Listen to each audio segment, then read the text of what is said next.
Hi, this is Greg Peters, Technical Team Agronomist for Southwest Iowa. Today we're going to be talking about the wind damage, and we're getting two questions that are coming from the field.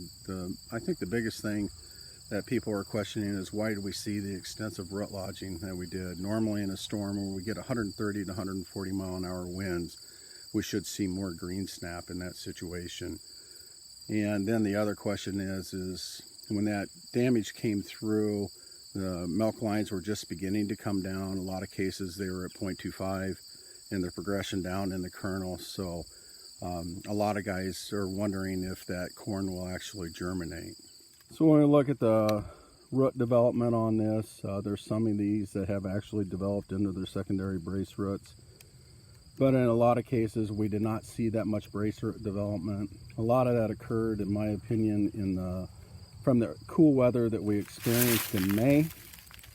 We had 14 days in May where the highest temperature we had was 67 degrees, and we had multiple nights that were in the 30s to 40s. And in that situation, we did not see very much crop development in that period. So after we got done in that cool period, we hit quite a bit of heat, and we saw very expansive growth. And usually in that situation, we do not get the root development that we normally do. The other thing is the soil structure. In a lot of cases, the soils were extremely dry, but it was very mellow. And we actually did not see that soil compact back down to the point that would actually hold the plant up. In a lot of cases, the root damage or the root lodging was done in areas that weren't compacted. We had several fields that I can see where tractors or something or an implement went through the field, and where it's compacted we have standing, and where it is not we had the lodging. These are the hybrids, or the actual ear samples that we're going to do. This one is 5591. This one came from a broken stalk. You can see that it was prematurely killed, and the kernels are actually very shallow on it. The other one is 5591 that was actually showing more root lodging. You can see it's a little bit farther along in its development. So there was probably only 3-4 days in development difference between these two ears from the windstorm and when we actually picked these. So this is the layout of the germination. What I've done is taken 20 kernels. I've pulled them from the center of the ear because usually these are the higher germ areas on this, and we're going to do this in the paper towel germination method. So I will overlay this with another paper towel and put it into a plastic bag, or wet it and then put it into a plastic bag. So this is the second germination that I'm going to do. This is 5643 from the same area. Now 5643, we really didn't see any broken stalks in it, but it was a lot of root lodging in it. And you can see as well that this one is not very well developed, but when you look at the actual germ size on it, I mean, I feel that the germination will be higher on these, and that's the thing that we're going to look at. This is another shot of 5643 as well, and this is another one that was root lodged. So same germination test as what we were doing on 5591. So here's a layout of 5643 for the germination test. Same thing as what I did with 5591, 20 kernels, center of the ear. And for the two different style ears, it's one of the things that I noted on one of these, the number 2 sample, was that the cob was very rubbery. So if I remember right, when that one was picked, it was still pretty milky at the time. So this is a germination test. We overlay the paper towel on top of it, and I'll moisten this down, put it in a plastic bag, and then we'll come back and look at the germination. Okay, this is the results from the germination test that we started 5 days ago. These were the 20 kernels of corn that we put in 5643.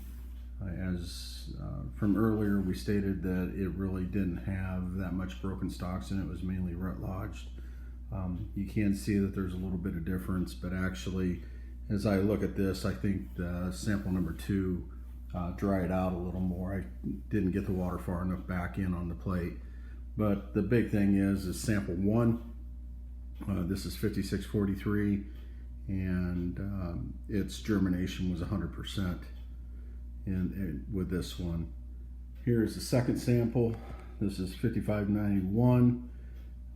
We had the more advanced ear that was not from a broken stock, but actually from a root lodge stock. And then sample number 2 was from a broken stock.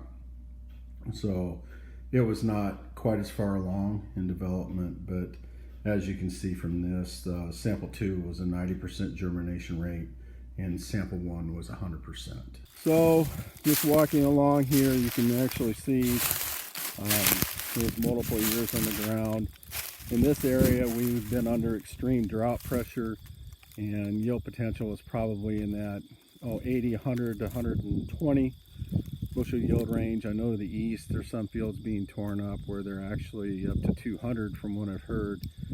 So the concerning thing is the amount of corn that's on the ground. So we did some math on this. I just did a rough figure on ears that are just 16 by 30 long, and take that times 34,000, you got potential for around 1.4 million plants in that. If even just 1% of those germinate, you're going to have about 140,000 plants per acre in terms of volunteer corn in the field.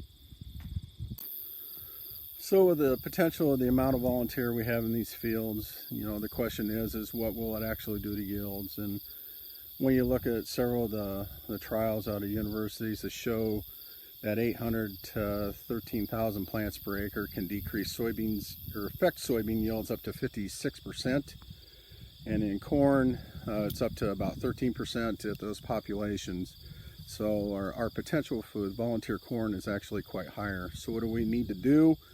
We need to look at doing more tillage to try to get as much of this to germinate as possible this fall, and then also again next spring with field cultivation and prior to planting to get it to germinate. So on crop wise, I have some guys asking about corn on corn. If you're following a smart stacks, there's really no options. That needs to go to a soybean. If you have double pro corn and want to come in with a smart stack, you can do that, but you're going to have to come in and do a Liberty application, and it will take more than one, because generally we consider Liberty to control volunteer corn about 50 to 60%. Soybean wise, probably the best crop to come in. It gives us more herbicide options. We can do multiple applications, and it will take multiple applications in the field to actually control it. So if I was looking at this, in most situations, if the fields have been zeroed out, we're tilling it down, I would probably go to soybeans and do multiple applications of the herbicide.